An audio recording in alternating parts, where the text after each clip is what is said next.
gravação posteriormente.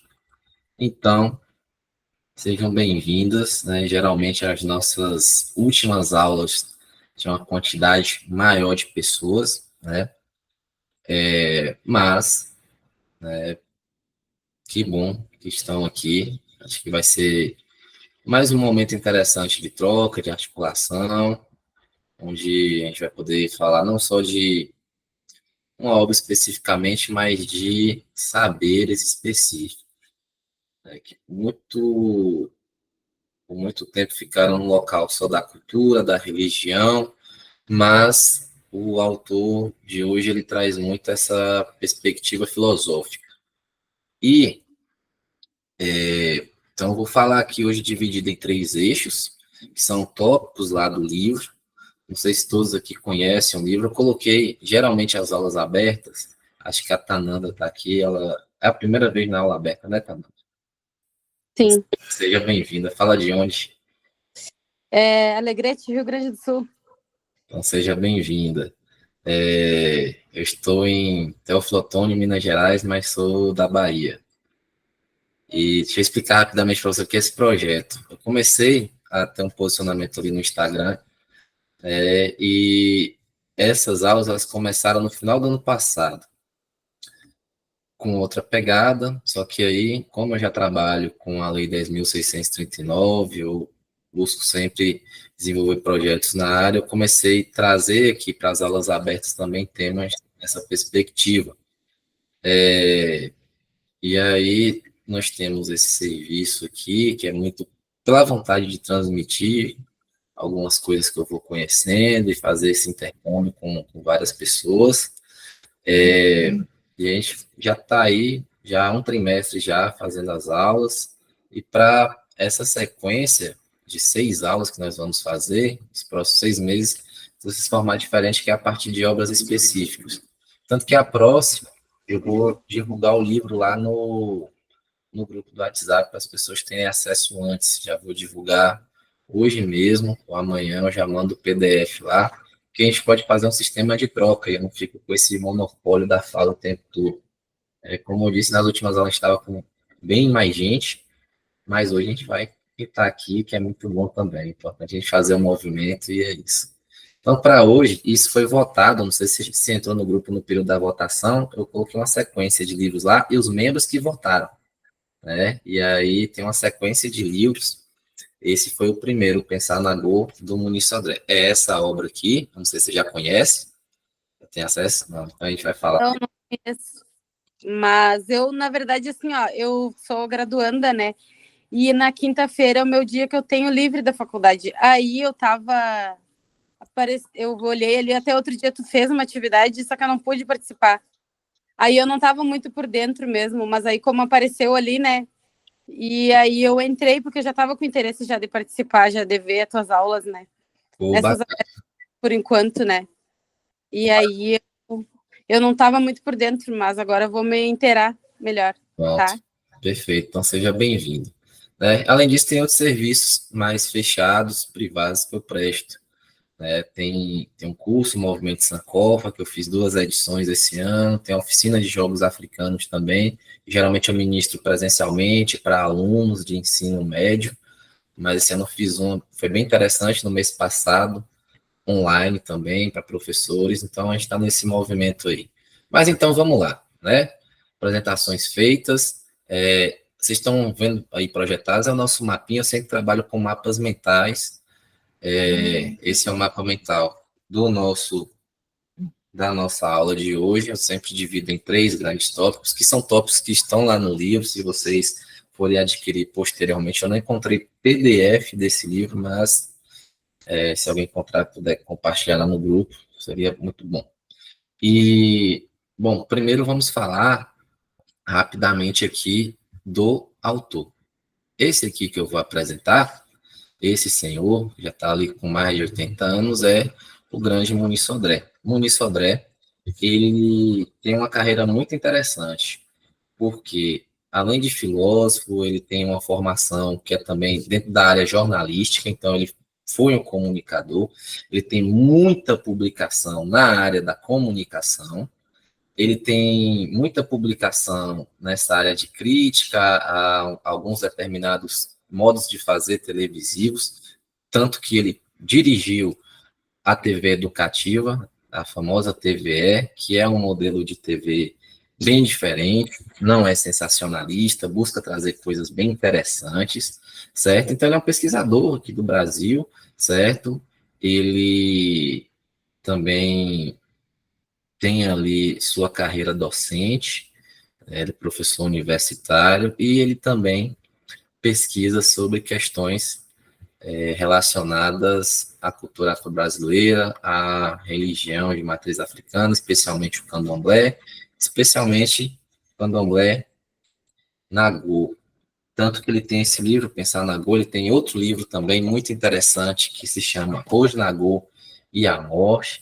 Então, vale muito a pena depois, quem não conhece o Muniz Sodré, dar uma olhadinha, tem muita coisa dele no YouTube, muita entrevista, muita abertura de mesa, ele é sempre muito ativo, certo? Então, esse é o nosso autor.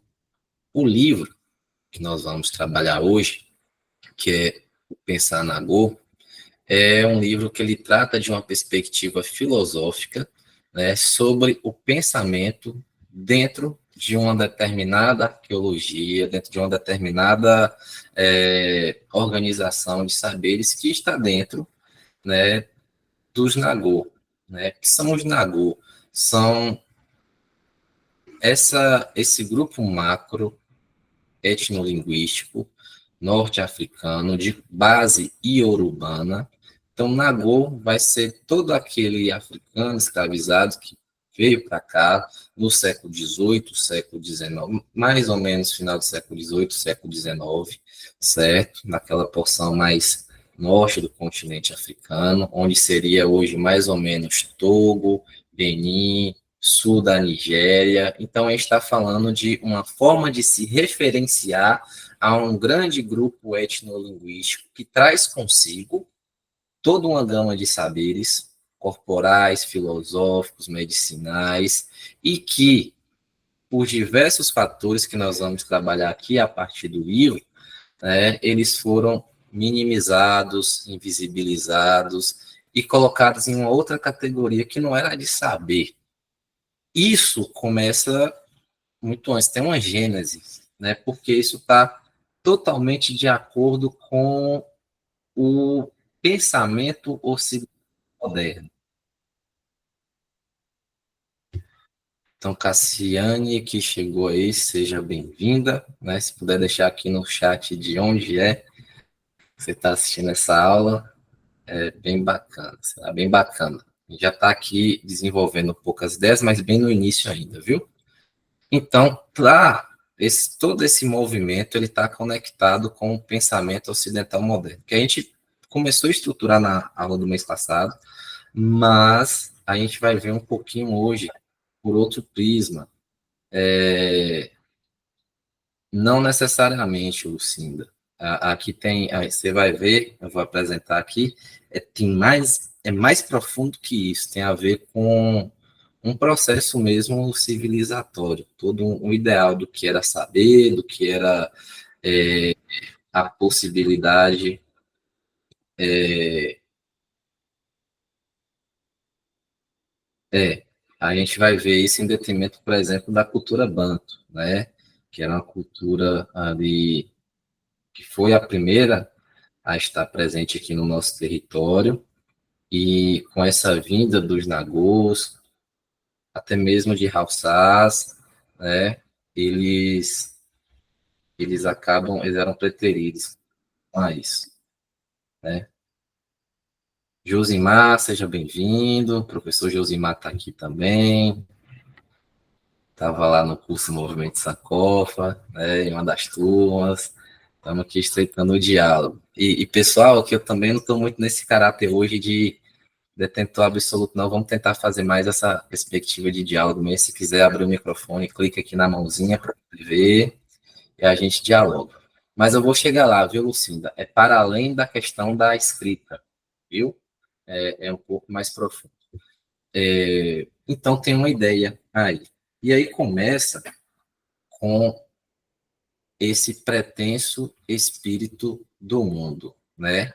E aí começa com o pensamento, que é ocidental, que coloca, né, como referência de mundo, isso vai ser no período do Renascimento, né, nutridos por aquelas ideias humanísticas, século XVI, certo? Isso começa no século XV e século XVI, até chegar nos Nagô. Por quê? Porque é toda uma percepção de mundo que está sendo construída na modernidade, onde tudo que é valoroso é o que é construído pelaquela modernidade europeia. E o que está no outro, aquele africano, isso vai se arrastar, viu, gente, pelos séculos, até lá no iluminismo, certo? O que está nesse outro africano vai ser considerado como inferior, vai ser considerado como subalterno. Subalterno é até um termo contemporâneo, né? Mas não vai estar dentro dessa ideia de universalidade que os modernos deram para os gregos. Os gregos, eles não tinham essa ideia, muito pelo contrário. A gente viu nas outras aulas que eu citei o Sheikh Anta Diop, né? Os gregos, eles transitavam por vários lugares, os gregos, eles tinham esse intercâmbio sociocultural, eles não tinham problema em reconhecer que eles aprendiam com as grandes viagens que eles faziam e depois trazia isso para o território, né, grego, que vai ser chamado de grego. Já os modernos, naquele movimento de renascimento e humanismo, quando eles precisam de uma base civilizatória para se referenciar, eles vão pegar nessa ideia de unidade grega. Eu só ler um trechinho, Gabriel também chegou aí. Eu vou ler só um trechinho aqui que o professor Muniz Sodré traz, né, sobre essa ideia de exclusividade. Ele fala que a exclusividade universalista dos gregos é, na prática, a lavratura de uma certidão de nascimento da filosofia na Grécia, corroborada pela totalidade dos filósofos profissionais do Ocidente. Nos termos do resumo dogmático de Rousseau, filosofia e ciência, como as conhecemos, são invenções gregas. Pontuem isso aí. Esta tese, continuada pela historiografia dos modernos norte-europeus, está embasada em forte motivação colonialista, racial e religiosa, ainda que, individualmente, um pensador qualquer possa mostrar-se politicamente à esquerda dessa posição. Então, nós vamos ter em diversos períodos, gente, dentro dessa lógica perversa do Ocidente moderno, alguns pensadores, sim, que vão destoar. Até mais tarde, no século XVIII, né, a gente vai ver pensadores que negam totalmente a história do continente africano, a exemplo do Hegel, a exemplo do Kant, mas nós vamos ter alguns outros ali, alguns pingos que não concordam com isso. Mas, no geral, o esquema, a arquitetura do pensamento ocidental moderno foi por aí. Então, ao passo que eles estavam desenvolvendo um referencial filosófico pautado nos gregos, ao passo que a ciência estava saindo do local somente de uma técnica, mas também um modo não só de fazer, mas de saber, se consolidando enquanto métodos, certo? Eles também estavam utilizando toda essa arquitetura de conhecimento para justificar a dominação, a expansão e, mais tarde, a colonização. Então, está tudo interligado. E aí, Lucinda, não sei se você já percebeu, não é só a questão da escrita, aí é toda uma questão de visão de mundo. E aqui a gente precisa trazer alguns pontos, né? Tem algumas coisinhas que eu anotei. A modernidade e o sentido da dominação que vem com essa modernidade, que vai fazer com que outros povos sejam dominados e que somente um prisma ocidental branco seja perpetuado, inclusive até no mundo contemporâneo, vem porque eles começam primeiro com a ciência.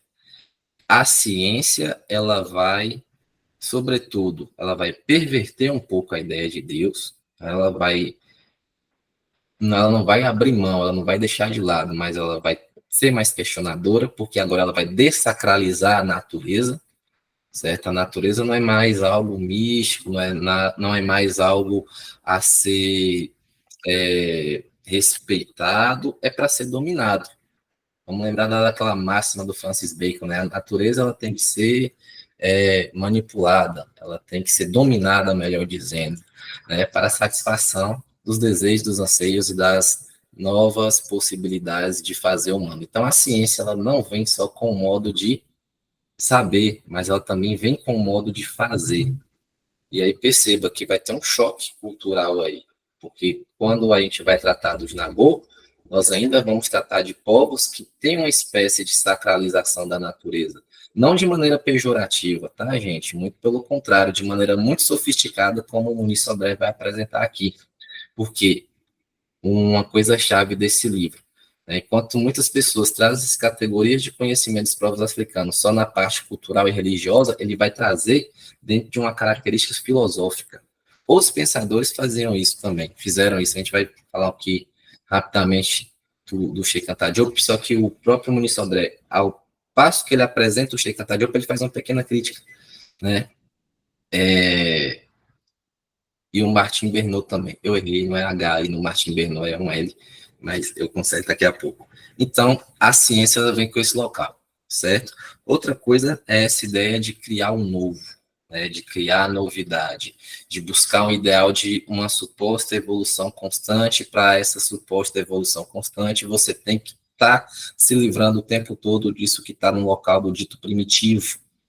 Mas o que é o primitivo? Né? É uma leitura de mundo, certo? É uma visão imposta.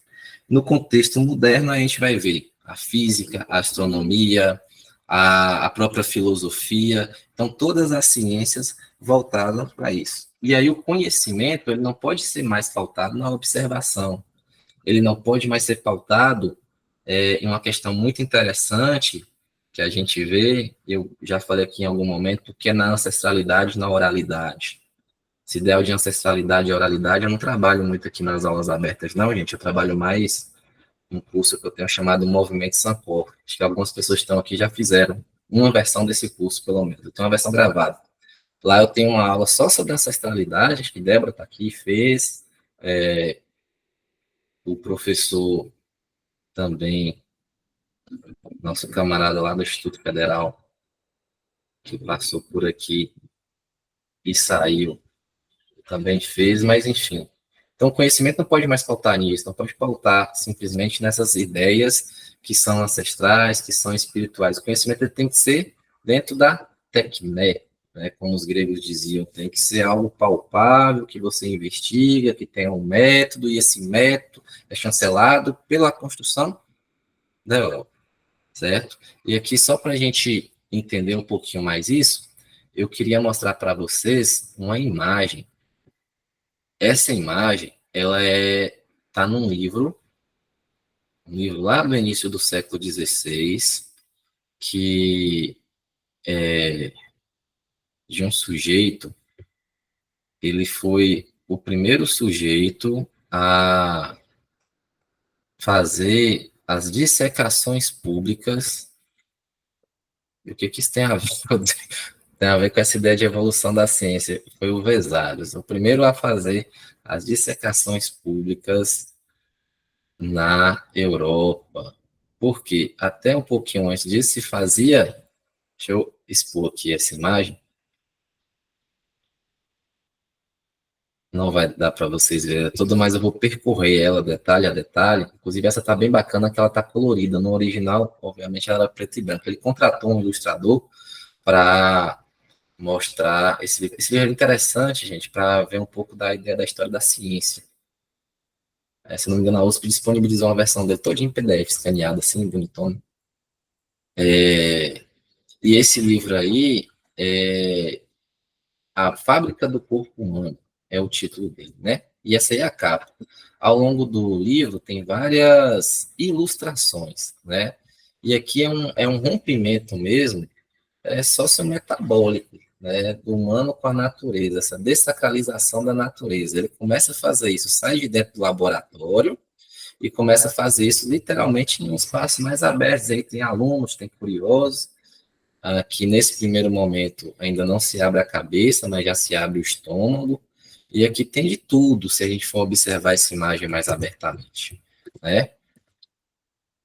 Por quê?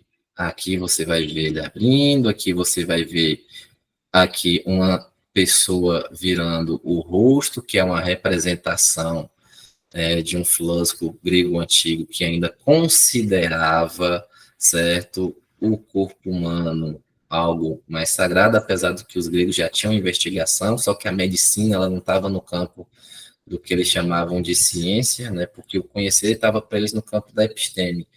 O que seria a medicina estava no campo da tecné, que seria uma técnica. Já na modernidade, não.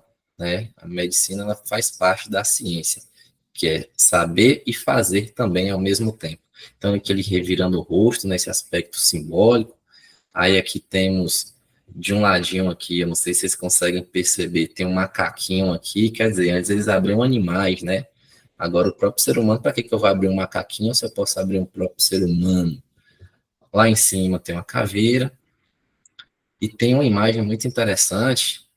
Aqui tem um humano sendo meio que dissecado, ele tem uma ideia de movimento, tem uma ideia de sofrimento, tem aqui todas as tramas do corpo humano sendo revelada, e é como se o ser humano estivesse crescendo. Olha como é que essa imagem ela é grande e a natureza está sempre em segundo plano. Quer dizer, o ser humano tem outra aqui mais interessante. Aqui, essa aqui é perfeita. Né? Tá todo mundo conseguindo ver, gente, as imagens? Pronto.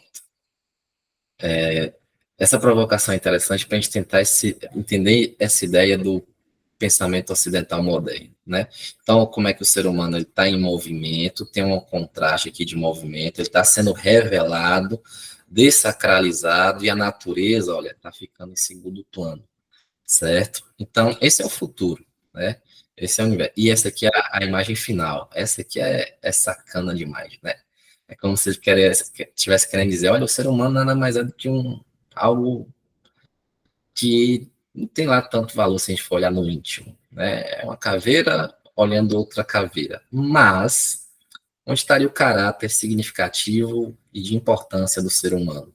Estaria no que ele produz, intelectualmente, no sentido de sociedade. Mas não é qualquer sociedade, é a nossa sociedade europeia. Capaz de levar todos esses saberes para aqueles que são ingênuos, para aqueles que são distantes, para aqueles que estão distantes dessa nossa humanidade que tem origem grega.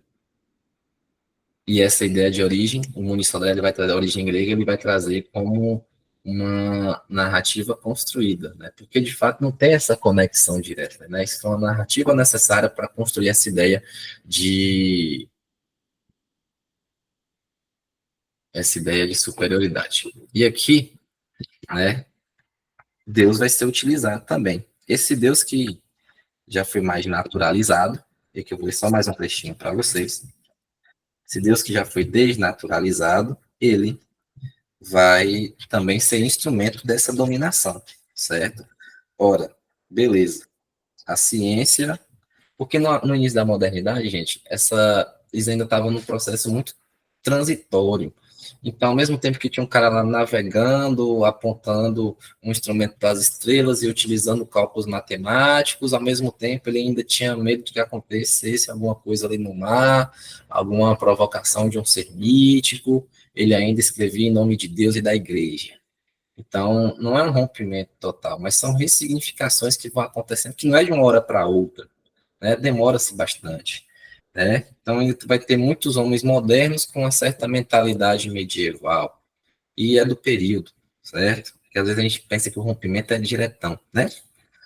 Então, o Deus vai ser também utilizado, e o Muniz Sodré coloca de maneira muito interessante. As modulações ideológicas de Deus, como divina providência, ou como maligno justiceiro, que ainda hoje calcionam os milenarismos e os fanatismos fundamentalistas, alimentando violências raciais e religiosas, não pertencem ao cerne originário da filosofia. Este cerne, entretanto, não se apresenta historicamente tal e qual, e sim recoberto por categorias como civilização. Aí vem essa ideia ocidental moderna, vem o ideal de progresso o humanista, vem o ideal de desenvolvimento iluminista, vem a ideia de fardo do homem branco, que é colonial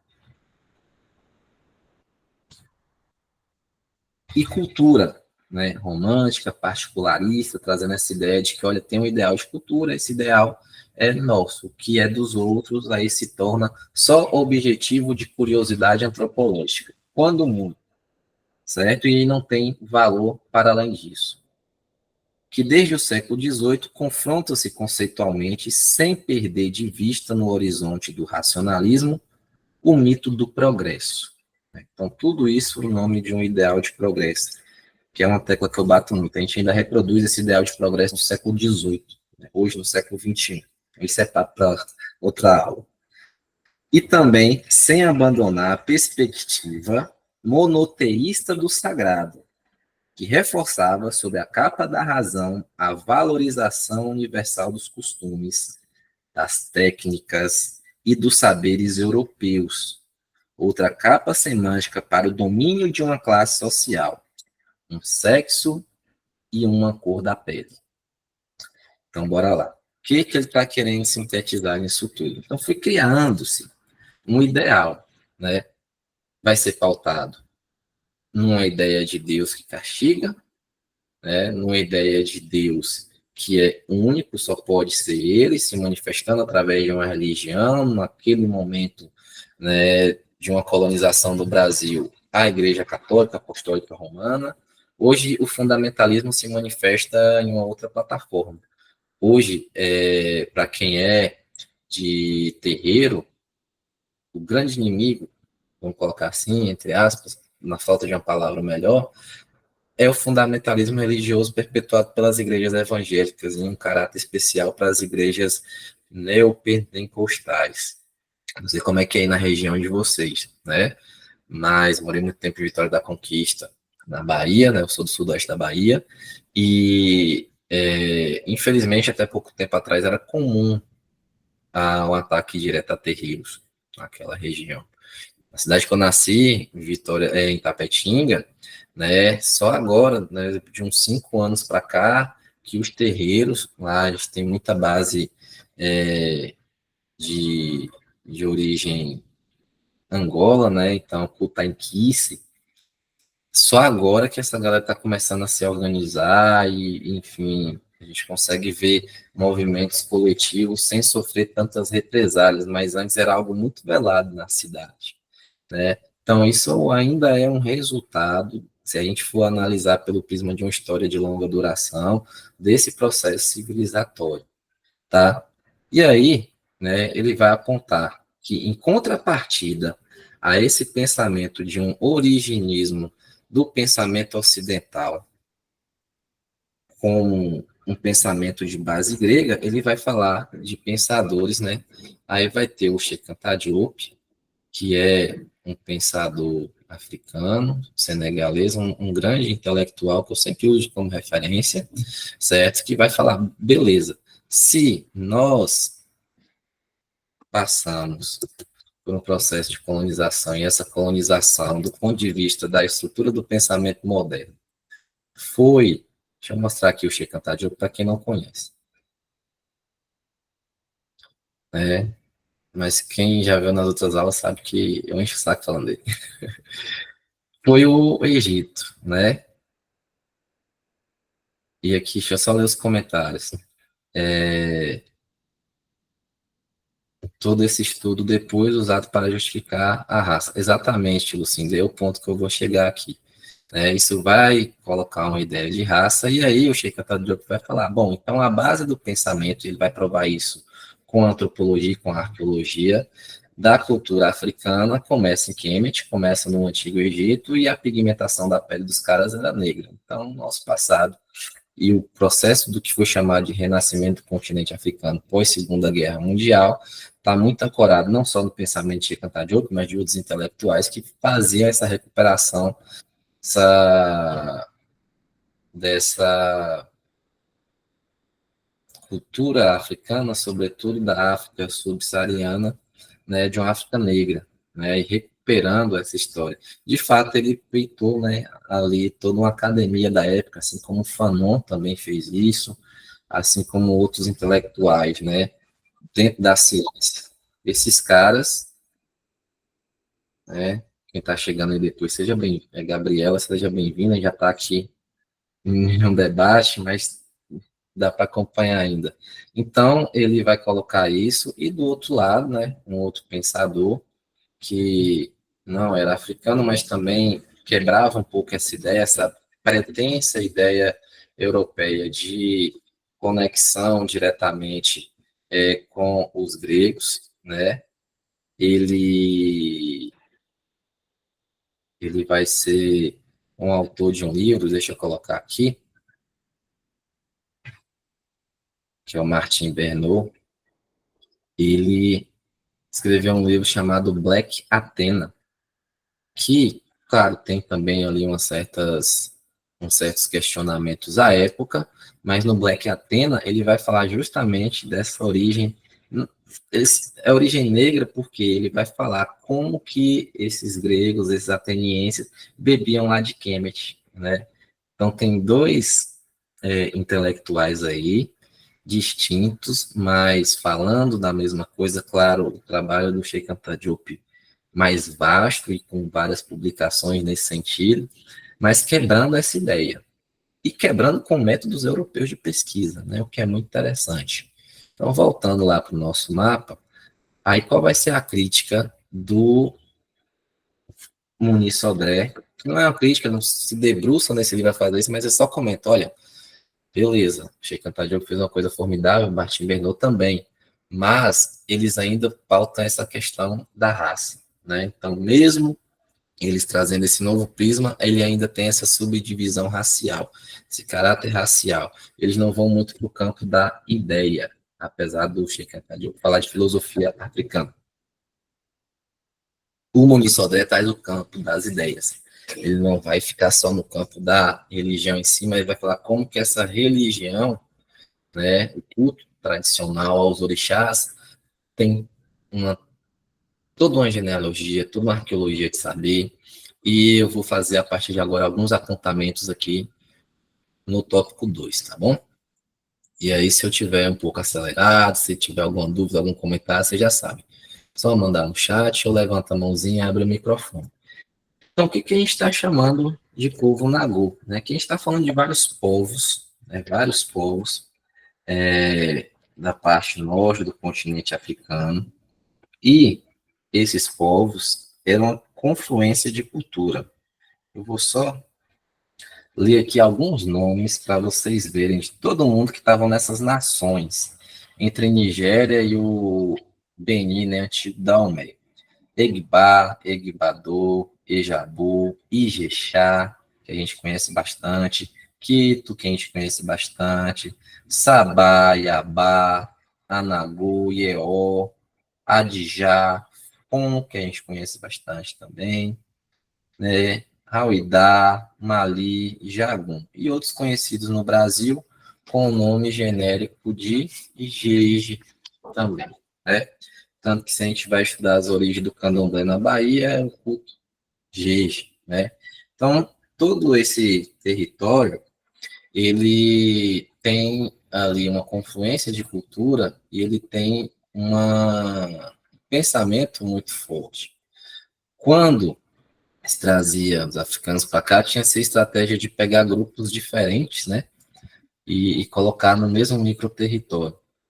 Tanto que a gente fala que um terreiro, e a aula aqui não é sobre a religião em si, mas acaba que a gente tem que falar, um terreiro, gente, é uma confluência de várias nações. São várias nações ali. Você vai numa casa mais tradicional, dá o exemplo de uma casa que me acolheu lá em Salvador, Bahia, que é o Ilê Axé Xumaré, que é uma casa mais antiga, e o espaço físico é grande. Então você vai ver lá, cada pedaço do terreiro é destinado a uma nação, a um orixá específico, certo? Tem todo um pensamento para aquilo ali ser estruturado daquela forma, né? E tem toda uma ritualística. A gente viu na aula passada, né? Eu falei lá, quando se junta um mito, mais um rito e uma necessidade de uma reflexão mais profunda, nasce uma religião.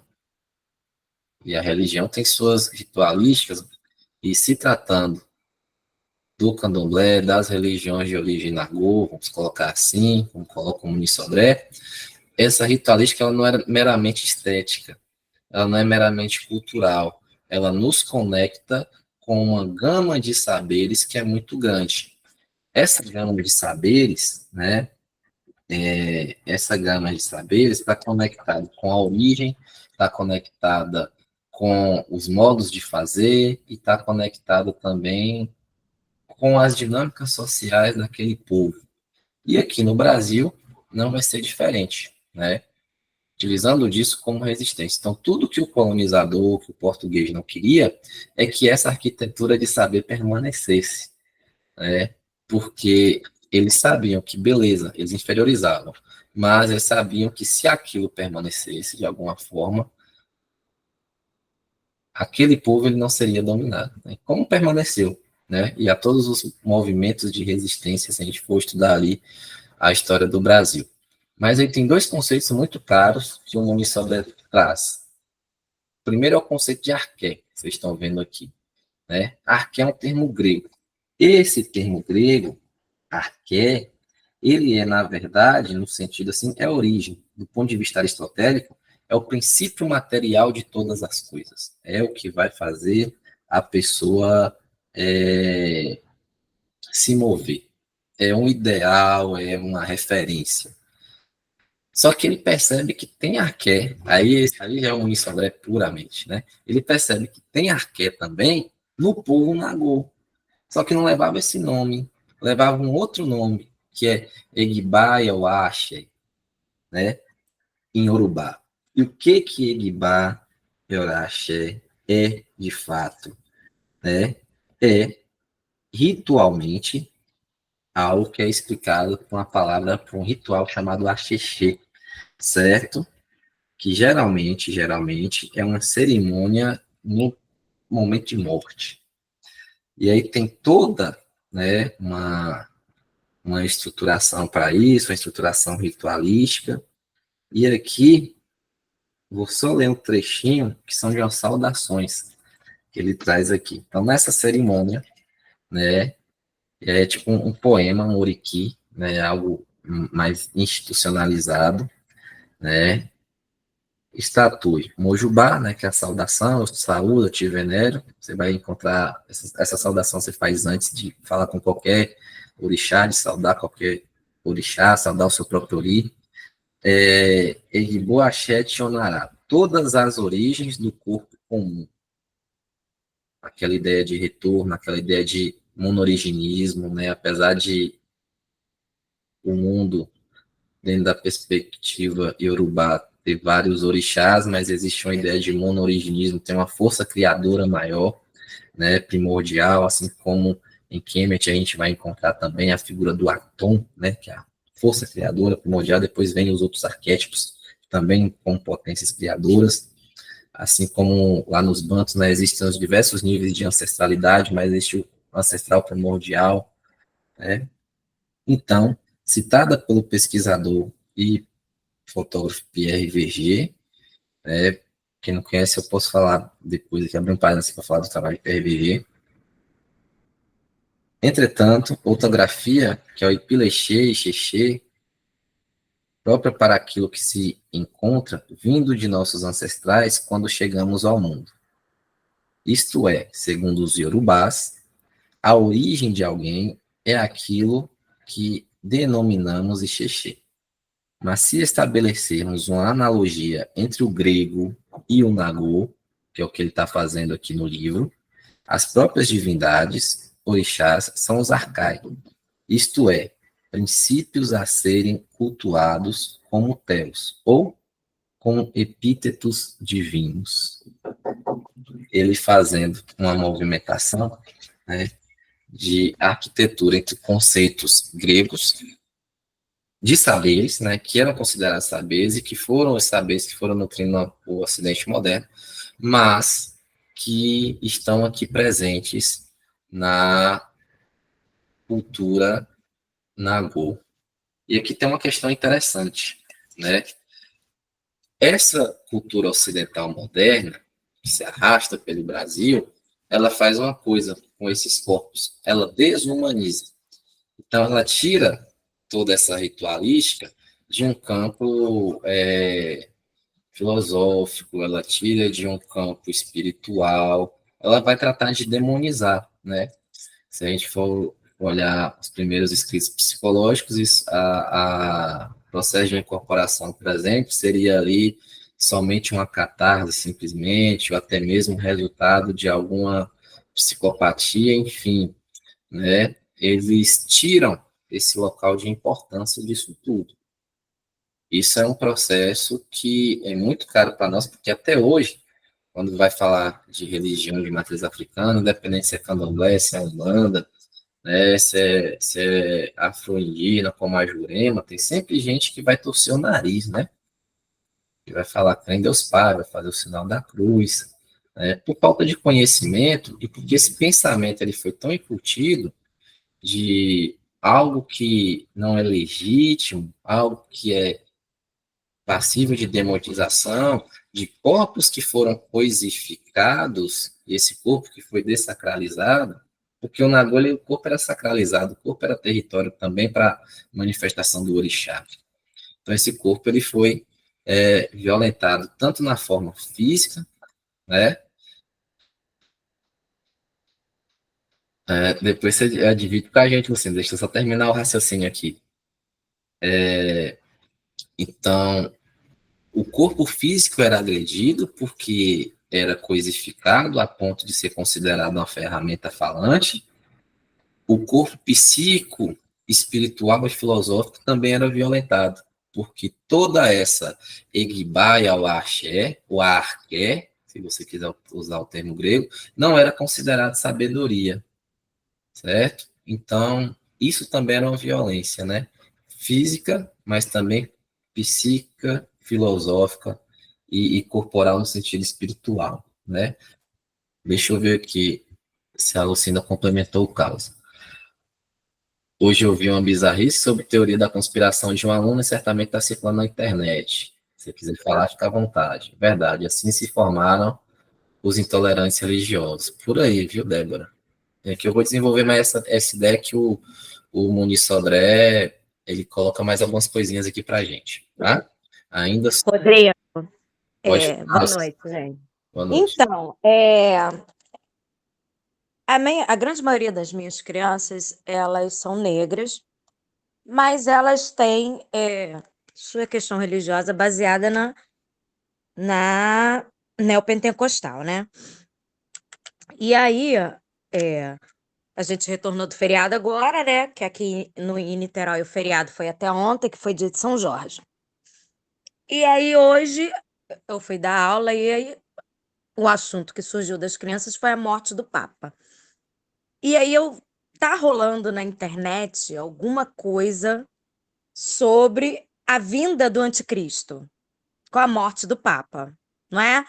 Só que hoje de manhã eu estava no ônibus e aí eu fico olhando as pessoas, porque eu estava em pé no ônibus lotado, e tinha gente assistindo vídeos no TikTok sobre essa tal morte do Papa e tal, esses vídeos conspiratórios. Aí o meu aluno, que é negro retinto, virou e falou assim: e aí, a morte do Papa vai ressurgir o anticristo, ele vai nascer os demônios da terra da África. Aí eu falei: como é que é? Vamos parar aqui a aula agora para ver isso aí que você está falando, porque isso aí que você está falando é total absurdo. Isso eu tô falando de crianças de 10 anos, tá? Porque eu tô com quarto, quinto ano. Falei, não, tia, porque o anticristo vai surgir, vai brotar do chão da África, não sei o quê. Falei, meu Deus do céu, da onde está saindo essas informações que vocês estão vendo? Que é a morte do Papa, que não sei o quê. Eu falei, meu amor, vamos recapitular as aulas da tia aqui, para a gente entender que essa questão de demônio, da África, isso tem a ver com racismo. Então, parei, tive que parar a matemática que eu estava dando, sequência recursiva, tive que parar para voltar num assunto dessas bizarrices que a gente encontra por aí. Então, assim, a gente percebe o quanto o discurso das religiões de neopentecostais, eles vão ganhando força com esses vídeos de internet, com essas conspirações e com as informações que realmente estão acontecendo. Tipo, o Papa morreu. Eu falei, meu amor, o Papa morreu porque ele estava velho e doente. Isso é óbvio. Ele não morreu assim de repente, caiu um meteoro na cabeça dele. Ele morreu porque ele estava velho.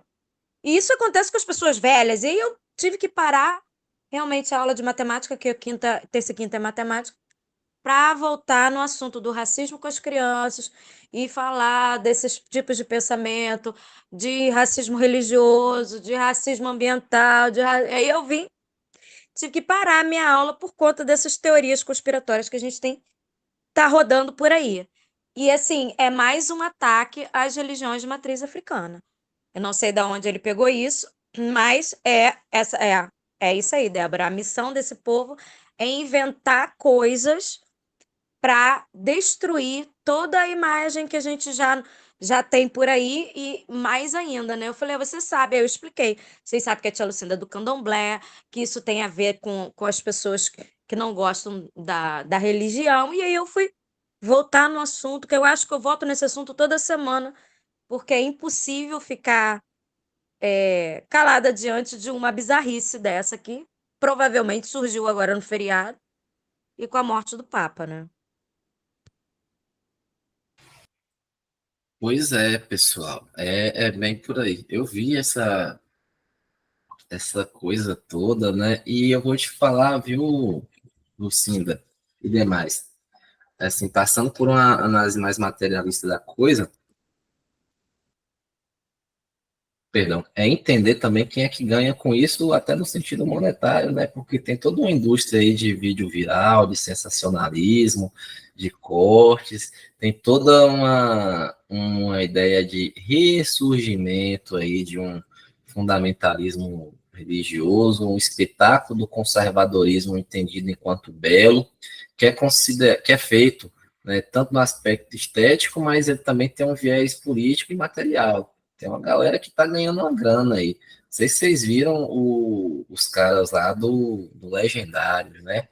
Legendários, não o programa do Marcos Mion, mas os caras que foram lá para uma montanha. Eu gosto de fazer trilha, confesso. Mas os caras pagaram não sei quanto para ir para uma montanha para recuperar uma ideia de masculinidade pautada em Jesus Cristo. Olha que absurdo, né? Que colocaram isso tudo com essa estética, né? Café com Deus Pai. Por isso que eu faço os vídeos lá no Instagram, eu faço cafezinho com provérbio urubá, para combater esse diabo desse café com Deus Pai. Porque é por aí, né? É a estrutura racista ganhando novos arranjos e novas estruturas retóricas. E com um fenômeno que hoje é de pós-verdade, né? Quer dizer, a pessoa coloca uma mentira intencionalmente ali, as pessoas acreditam acreditam, e você pode apresentar argumentos, pode apresentar fatos, estudos. Elas preferem a mentira que lhe é confortável. Então é uma luta, a gente está no território de disputa. É isso mesmo, assim, as crianças têm muito acesso, a família não tem policiado muito as redes sociais, salvo raras exceções, né? E aí fica o discurso do professor, que aí tem você que tem esse discurso, né? Você que é de terreiro, que tenta combater isso, mas do lado tem um colega seu que é racistinha, que é intolerante religioso também. Então, Rodrigo, essa semana retrasada, antes de entrar o feriado da Semana Santa, eu já tinha conversado com eles, a gente até fez uma produção de escrita sobre a menina que morreu por conta desses desafios de internet. Então, assim, eu levei uma semana e mais um pouquinho conversando com eles sobre o perigo da internet, o perigo de estar exposto a esses vídeos, o perigo de estar exposto a pessoas que você não sabe quem são, que estão por detrás da tela, que estão aliciando os menores sexualmente. Tinha dado uma aula gigantesca, praticamente quase 2 semanas falando da morte da menina. Levei notícia de jornal, levei entrevista de televisão, levei o jornal impresso, o jornal circulou pela sala, a gente produziu texto falando do perigo da internet. Aí me chega isso hoje. Entendeu? Aí, caraca, cara, eu me sinto assim, gente, meu trabalho tá indo pra onde? Que eu não sei pra onde que tá indo, né? Porque você fala da exposição da criança na internet, você conversa com eles, porque eles já têm entendimento, eles sabem, faz uma produção, conversa, bota cartaz na escola e fala né, porque de racismo, então eu falo desde o início do ano até ontem, né? Até hoje de manhã. E assim, é um trabalho que você vai. Eu sei que é um trabalho que a gente vai fazer ao longo dos anos todos, que eles vão passando as turmas pela minha mão, e há 15 anos que eu faço esse trabalho. Mas assim, eu fiquei olhando e falei, gente, eu não estou acreditando. Depois de tudo que eu falei com essas crianças de perigo da internet, me vem essas bizarrices com essas ideias, assim. Aí eu falei, gente, mas vocês não estão vendo que isso aí é racismo, gente? Olha o racismo religioso, que eu já tinha falado com eles também, do racismo ambiental, onde as pessoas racializadas são as que mais sofrem com a questão ambiental, isso aqui lá. Falei, gente, eu estou o tempo todo falando isso com vocês, sobre bullying, né? Sobre o racismo em sala de aula, um com o outro. E parece que, caraca, apaga da mente das crianças, não é possível. É. Aí você está lidando com centenas de milhares de vídeos que eles têm acesso pela semana fora aí, enfim.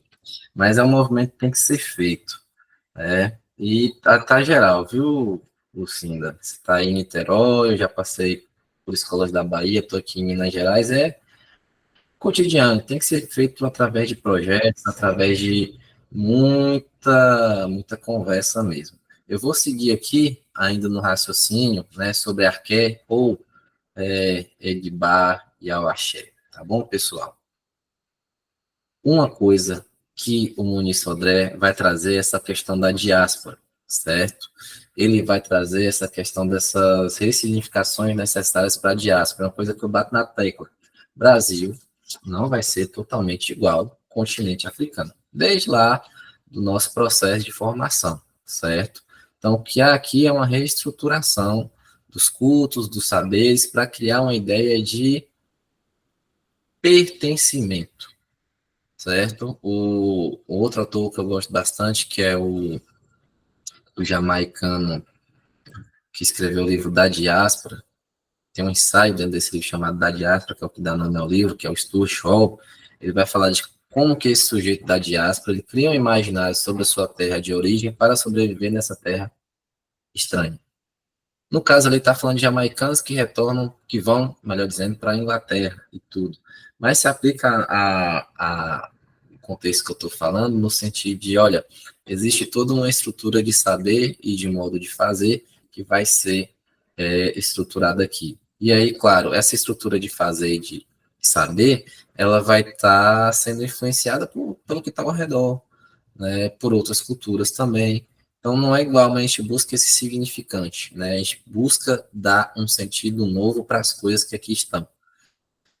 Então, quando esse povo de terreiro, ele busca essa referência justamente para ter essa ideia de identidade, essa ideia de nação, essa ideia de pertencimento, essa ideia de retorno à África que surge no século XIX, por exemplo, é muito forte no Brasil, não só no Brasil, mas é muito forte aqui no Brasil. Hoje eu vejo a movimentação, né, de algumas pessoas que tentam buscar o culto tradicional iorubá, por exemplo, apesar de que também no continente africano isso não é uma realidade, cerca de 8% só do continente africano não tiveram seus cultos tradicionais. A gente sabe que o norte da África é altamente islamizado desde o século VII, né, então tem lá islâmicos, né, muçulmanos. A África, a parte subsaariana, né, o cristianismo, né, toma conta. Hoje, inclusive, com esse fenômeno das igrejas neopentecostais lá também. Você olha os nossos camaradas que também falam português lá no continente africano, tem muita igreja embolei aqui, neopentecostal lá, certo? E então não é uma realidade. A gente também não pode ter esse imaginário romântico, não, é sem essencialismos, né, como diria o Fanon. Então, mas a gente ressignifica. E aqui na diáspora a gente faz essa manutenção e essa luta. E, claro, há o branqueamento, inclusive dentro dessas religiões de matriz africana. E quando eu digo branqueamento, não é a presença de pessoas brancas dentro da religião, mas às vezes até de elementos que foram portugueses, né, ou de outras culturas, dentro dessa própria religião. Se a gente pega as umbandas, por exemplo, né, hoje tem diversas, e quando a gente cai aqui para a região sudeste do país, eu não sei, temos duas colegas aí do sul, né, a Débora e a Tanandra, certo? As camaradas chamam de branca. Mas quando eu digo o branqueamento, né, fora do tom brincante, estou falando de elementos brancos, né? Então eu vou até mostrar para vocês aqui, quando eu tiver no tópico aqui sobre Exu, certo? Exu foi demonizado e depois foi branqueado, coitado. Não sei qual é pior, mas e um orixá que carrega um significado muito grande para o povo Nagu. É por isso que eu separei para falar um tópico dele aqui, à luz do Muniz Sodré. Então, na diáspora há esse processo. E aqui eu vou ler só um trechinho, tá bom? Para a gente já passar para o próximo tópico aqui, o si mesmo corporal. Por esse motivo, de acordo com Sayad, na diáspora ou no exílio, o emigrante e o imigrante são a mesma coisa, em termos sociológicos. Isso constituiria um paradoxo marcante. Por quê? Não em termos eventualmente poéticos ou eventualmente filosóficos. Poético, por exemplo, é um texto de Mário de Sá de Carneiro, expoente do modernismo português, que bem resume esta condição. Eu não sou eu nem o outro, sou qualquer coisa de intermédio.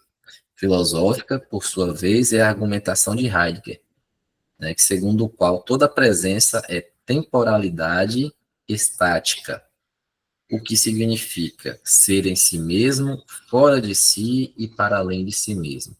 Tá, vamos entender o que é isso tudo. O jeito está fora de sua casa, mas ele ainda é. Só que ao mesmo tempo que ele precisa de um símbolo externo para validar a sua existência enquanto ser.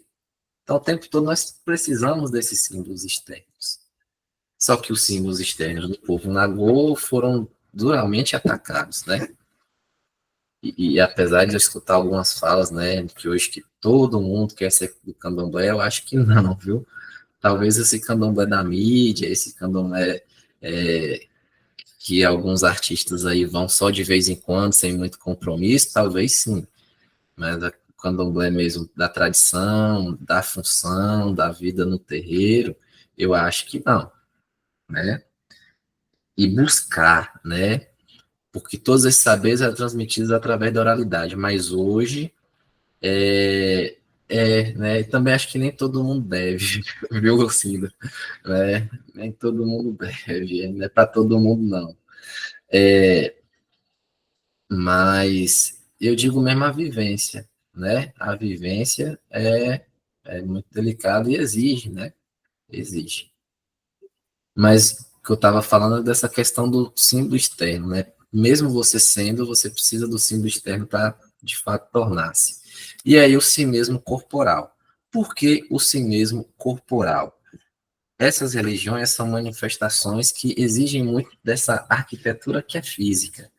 É o toque, é a dança, é a estrutura, é a natureza, tudo isso é o corpo. Só que esse corpo ele não é só físico dentro da perspectiva Nagô. Esse corpo ele é físico e espiritual. Na perspectiva grega tinha uma separação. Qual era a separação clássica dos gregos apresentada pela sabedoria do Platão? Soma, psique e nous. Soma é corpo. Psique seria a esfera da mente. Eles seriam corpos totalmente separados, mas a psique poderia influenciar a soma. Por isso que existe doença psicossomática, vem do grego, certo? É quando a psique, o mundo da ideia, ela afeta o soma.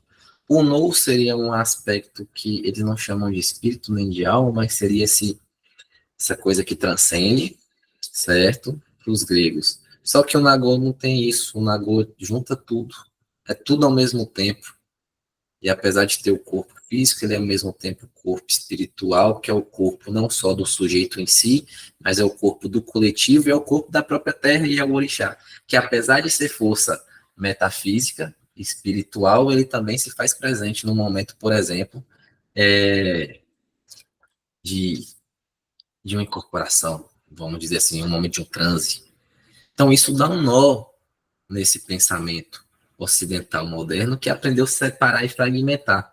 E eles veem uma cultura que não separava e fragmentava. Como assim? Você é a natureza, e a natureza é um ser divino, e ao mesmo tempo ela se manifesta em você. Isso não pode existir, mas não pode existir pelo prisma de quem construiu toda uma ideia científica que é fragmentada, que tem um método lá específico, onde a religião ocupa um espaço muito marcado, que muitas vezes é um discurso muito distante, né? Esse Deus que está longe, e agora você está lidando com um povo que tudo é muito perto e tudo é ao mesmo tempo. Então, o si mesmo corporal, reduzindo bem aqui, o que o Muniz Sodré está querendo dizer, é bem por aí. E aqui, um tópico, que é o nosso último tópico, caminhando aqui, a gente está chegando a 1 hora de aula, vou extrapolar um pouquinho a 1 hora, acredito, mas aqui já no último tópico, que é Exu inventa o seu tempo. Exu é uma força primordial, né? E tem essa frase, que acredito que a maioria aqui conhece, né? Que Exu matou o pássaro hoje com a pedra, perdão, matou o pássaro ontem, tá, gente? Eu errei aqui na digitação. Matou o pássaro ontem com a pedra que atirou hoje. Aqui, agora foi. E aí, Exu, que é essa força primordial. Vou colocar uma imagem de Exu aqui, Exu Orixá, né? Essa aqui que eu estou passando o mouse. Essas são as imagens que mais se aproximariam do tradicional, né? Do culto tradicional iorubá.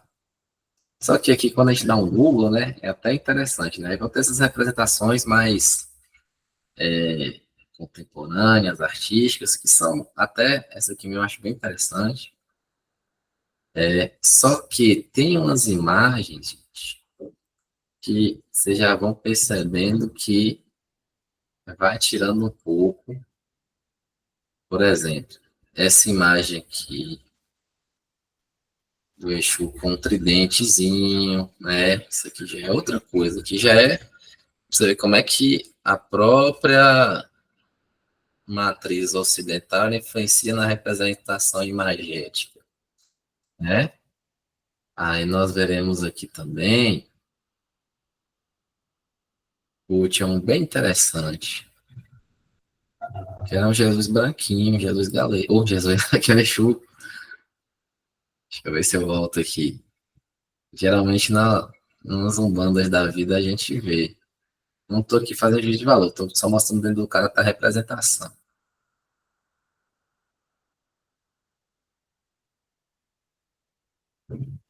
Até que não está aparecendo não. Mas eu já vi. Aqui já começa, aqui já pensando em Exu entidade, né, nas bandas. Aqui seria uma representação do seu tranca-rua. E todas as falanges que existem. E aqui ele já vai ficando mais nessa visão. Mas percebe que tem uma diferença muito grande? Mas Exu é um princípio, né? É um orixá, é uma força e é um princípio. E por que ele faz o seu próprio tempo? Porque o tempo, dentro da perspectiva ocidental moderna, e sobretudo contemporânea, o tempo agora ele é algo linear, ele é algo quantificável e ele é algo para ser vendido. Então você não é mais o seu corpo, você não é mais a sua essência, certo? Você não está mais lá no si mesmo corporal, que é espiritual, metafísico e filosófico. Você é um sujeito para vender seu tempo, né, dentro da lógica contemporânea. Inclusive, hoje, né, cada vez mais é um ativo escasso e a gente sabendo menos lidar com o ócio. Mas Exu, dentro da perspectiva filosófica, ele vai ser essa ideia de tempo que é cíclico, certo? Não é um tempo linear, É um tempo que está em constante movimentação, onde passado e presente se rompem, onde a ideia de gênero também se rompe, porque ele representa ao mesmo tempo, de um lado, o masculino, do outro, o feminino. Então, rompe com essa ideia também extremamente vinculada somente ao patriarcado. Então, tem uma coisa aí que é diferente dentro das comunidades africanas, óbvio, não todas, mas algumas. Sheikh Anta Diop já falava das comunidades que, quando não eram matriarcais, também tinham a ideia de matrilinearidade, então a importância da mulher. Vou colocar essa imagem aqui. Essa aqui que é interessante. E Exu também é potência de vida criativa. Então, quando o europeu vê esse símbolo aqui, ele não sabia o que significava. Sobretudo quando tinha uma representação de Exu, onde ele estava ali com falo à mostra, por exemplo. Ele não entendia que aquele falo estava significando potência geradora de vida, criação, não só a criação no sentido biológico, mas criação no sentido até inventivo, mental, psicológico, né? E Exu também é considerado o mensageiro entre os mundos, né? Exu, ele vai ser esse orixá direto da comunicação. Se os gregos tinham o seu Hermes, e traz toda essa ideia da comunicação, que está toda essa ideia da informação, do contato. Os Nagô tinham a figura de Exu. Aí tem a figura de Exu, é uma figura muito importante, e que foi demonizado, né? Foi colocado nesse caráter aí de demônio. E Exu é o primeiro a ser saudado, né, em todas as festividades, antes mesmo de qualquer orixá. Então, esse aspecto da comunicação. E outra ideia é a de continuidades e descontinuidades. Por quê? Na diáspora você tem uma descontinuidade, mas você continua de alguma forma fazendo toda a arquitetura de saber. E aqui é para além da religião, tá, gente? Eu acabo citando a religião, que, querendo ou não, é uma das formas que esse saber se traduz. Mas é para além da religião, é um conhecimento mesmo. Então, ora, pense o seguinte, pô, a gente estuda tantos mitos gregos, né, tem produções cinematográficas sobre, quando a gente fala de mitologia nórdica, né, aquele negócio maravilhoso, são heróis, aí quando a gente vai falar dos orixás, não merecem esse caráter de entendê-los enquanto arqué, né, ou enquanto Egbar é o axé, nessa, esse lugar primordial, que é também lugar primordial de sabedoria. Então, pessoal, a gente está chegando aqui a uma hora de aula. Essas foram as provocações que eu quis trazer à luz do pensamento do Vinícius Sodré. Não, esse aqui não é nem de longe o livro todo, certo? Mas aconselho quem tiver condição depois comprar, fazer essa leitura com calma. Os capítulos são longos, certo? Eu peguei aqui só 3 tópicos, de verdade, porque é realmente um saber riquíssimo. E vale a pena procurar no YouTube. Vou até mandar lá no grupo uma, uma entrevista com o professor Nunes Sodré, porque ele é muito bacana. Pessoal, enquanto eu vou só localizar aqui a lista de frequência, tá? Para mandar para vocês. Enquanto eu localizo aqui, eu gostaria que vocês mandassem suas perguntas, seus comentários, se não aqui no chat, pode abrir o microfone e falar, certo? Esse é o momento, né? Tipo, hoje eu monopolizei bastante a palavra, mas aqui é esse espaço também de troca, certo? Então, se ficou alguma lacuna, se eu puder responder, bacana, se não, eu vou pesquisar para poder responder depois. E o que, que vocês me dizem aí?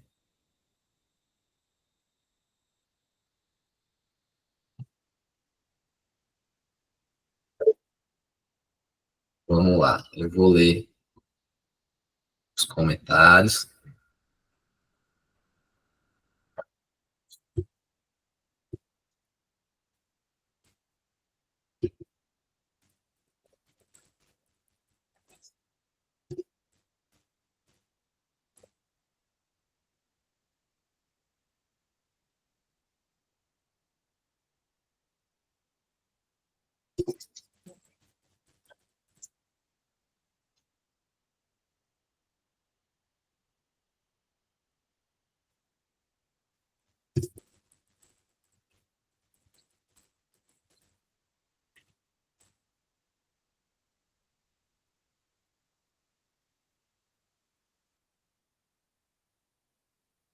Vamos lá, deixa eu ver aqui.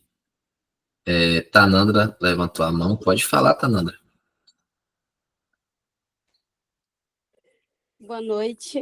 Eu gostaria de expor, né, minha satisfação em participar, então, da aula hoje e dizer que apesar de ser, né, uma mulher negra, eu moro aqui no Rio Grande do Sul, a minha família ela é de uma doutrina evangélica, né? A minha mãe, digamos assim, né? E eu não tenho conhecimento de religiões de matriz africana. E eu também não cultuo nenhuma religião, até porque o meu interesse, então, que nem eu sempre converso, eu fui criada dentro do evangelho, né? Da igreja evangélica, né? Só que eu tenho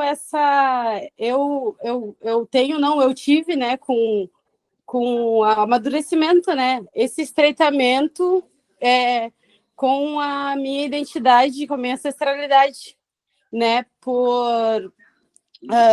a gente entra no mundo dos estudos, né, e vai percebendo, né, que a nossa realidade vem de um contexto histórico, né, então eu não cultuo nenhuma religião, mas se algum dia eu fosse ingressar numa religião, teria que ter a ver com a minha ancestralidade. E aí tu falou ali, né, das umbandas brancas, e tu sabe que o motivo de eu não procurar aqui onde eu moro é justamente eu ver, tipo, sabe, tá muito esbranquiçado no meu ponto de vista. E outra coisa que eu gostaria, se eu fosse ingressar também, é assim, ó, de ter, que nem tu falou ali, tu vai num espaço que é um espaço que tem história, que tem né, uma coisa mais sedimentada, uma coisa mais com um pessoal mais, né, da antiga, assim, né? E eu tenho bastante receio também de estar ingressando aqui onde eu moro, aqui no lugar onde eu moro, sabe? Por causa dessa questão do embranquecimento da, do que é da religião, né, de matriz africana, porque aí acaba tendo, digamos, uma, uma aceitação, digamos, né? Porque aqui a minha cidade até é uma cidade de interior, né? Mas tu sabe que ela apareceu nas 15 cidades que mais tiveram algum tipo de ataque a religiões de matriz africana. Então, quer dizer que mesmo os espaços que tem, eles não são... Tipo, tu não vê uma comunidade preta, sabe? Parece que os espaços que tem, digamos assim, que são reconhecidos ou que tem algum tipo de visibilidade dentro da cidade também, não tem essa representatividade da comunidade preta, sabe? Parece que só é validado porque não... Sabe, eu tenho digamos, essa perspectiva, mas queria dizer que gostei muito da aula mesmo e obrigada por proporcionar de maneira assim que a gente possa ter acesso, né? Eu estando aqui onde eu estou e tu aí fazendo o teu trabalho, né? E obrigada, e aí, desculpa ter me alongado nas palavras. Não, tranquilo, é isso mesmo, Tanandra. Bom, como eu disse, a aula, o tema central dela em si não era a religião, mas, querendo ou não, falar desse pensamento, a gente acaba trazendo para esse exemplo da religião. Isso que você está relatando aí da tua cidade acontece em outros espaços também. Existe essa necessidade de cuidado, e essa necessidade de cuidado, ao se procurar um culto, além do espaço ser um espaço que você se sinta bem, no convívio com as pessoas, etc., que de fato tenha uma busca por um fundamento, né? Porque é muito fácil se perverter isso, mas espero que você tenha sucesso aí na sua busca. E assim, para estudar esses temas, não necessariamente você precisa estar dentro da religião, né? Mas, querendo ou não, em algum momento você vai passar por isso. Né? Cabe você fazer suas escolhas, né? Adotar suas condutas. Se você quiser saber mais sobre alguns conceitos básicos, né? Você que está nesse começo, lá no link da minha bio no Instagram, você seguir lá o Rodrigo Brito Prof, tem um link para um curso chamado Movimento Sankofa. Eu falo sobre alguns conceitos primordiais dentro do pensamento, à luz de alguns autores muito importantes. Chicantar Diop, que eu citei aqui, Amador Apantebar. Lá você tem noção de ancestralidade, de oralidade, né, de filosofias africanas. Foi um curso fechado, mas tem uma versão gravada. Lá são 3 aulas, um pouco maiores do que essa, dá 1h40, mais ou menos, cada aula. E também toda aula aberta eu coloco lá como bônus também, para quem adquire o curso, é um valor bem acessível. Está lá na Hotmart, se tiver interesse. E vai acompanhando aqui, né? No mês que vem já tem outro livro selecionado. Quero agradecer a presença de vocês, foi muito bacana, certo? Aos sobreviventes, dá para a gente fazer uma fotinha aqui para registrar? O que vocês acham? Ah, e o Forms da lista de frequência tá aí, tá, gente? Então, Gabriela que chegou aí, Gabriele que estava aqui, minha companheira que está aqui também, Leste, Cassiane. Então, deixa eu só ler aqui, Gabriele, esse espaço tem sido bem esclarecedor, mesmo não sendo o foco, a partir das aulas tenho me aproximado dos fundamentos religiosos, terreiros e suas filosofias. Bacana, Gabriela, isso é bacana. E Gabriela acredita que devido ao pensamento mesmo dos ancestrais, o que fortalece o espaço é proporcionar a descolonização mental que implementaram na gente. Valeu.